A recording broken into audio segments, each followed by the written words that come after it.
how might Citra's shutdown affect 3DS Emulation? Citra has announced that their website and GitHub pages will be closing in the immediate aftermath of Yuzu's hefty lawsuit by Nintendo.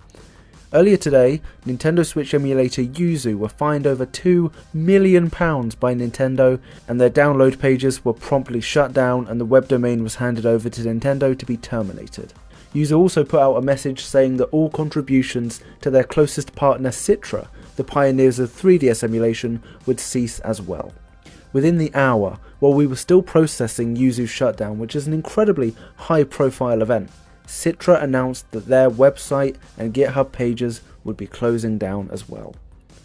Citra's cessation of activities will affect 3DS emulation exclusively in many ways, and this video is going to go through them. The 3DS library recently had some time in the spotlight again due to the eShop channels containing hundreds of exclusive titles being closed down around a year ago.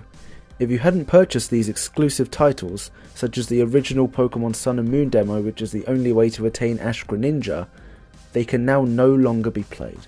Many people turned to emulation following the 3DS eShop's shutdown, as it was the only way to play these titles and there was no other legal passage to download and enjoy them. Now, although other 3DS emulators are available online, it has become so much harder to enjoy these titles after Citra's shutdown. Nintendo 3DS ROM hacks, such as randomizers and ambitious projects to improve on games like Pokemon Sun and Moon, can no longer be played at all. Citra was notably finicky. It didn't always work, and many of these titles were entirely dependent on the way Citra operated, and it was the clear favourite way to emulate the 3DS. The future of so many of these passion projects is now totally unclear. Many people were shocked by the pace of Citra's hasty shutdown, and are worried that it's begun a trend of emulators closing down out of fear and intimidation by Nintendo.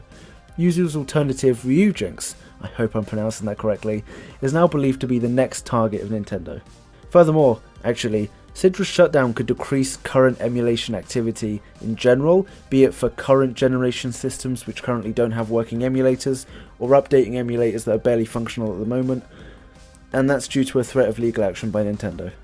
It should be stated that emulation and piracy have historically been crimes around the world for ages, apart from in Canada for some reason, and the shutdown of Yuzu and Citra are an astronomical step in the right direction for Nintendo in making it clear that they do not support emulation of their titles in any and all forms.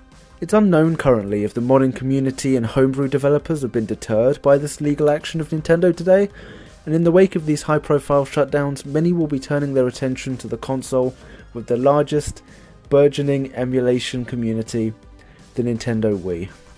Now, the future for that cannot be stated. We literally have no idea. To give you a good idea of the public reaction to not only Yuzu but also Citra's shutdowns, I've just seen someone compare Nintendo ordering Yuzu's web domain to be handed over to them so they can shut it down, to Bush's demand for all terrorist training camps to be brought under US control so they can be closed down under their watch at the beginning of the war on terror. The reaction is strong and it's polarizing. That's all that we can really say at the moment. This is incredibly unexpected, not only for Yuzu to close down now, but also for Citra to follow the same night. For me, I always thought Yuzu's days were numbered in November a few years ago, after people were speedrunning and hacking Arceus into Pokemon Scarlet and Violet 4 days before it was officially available on the market.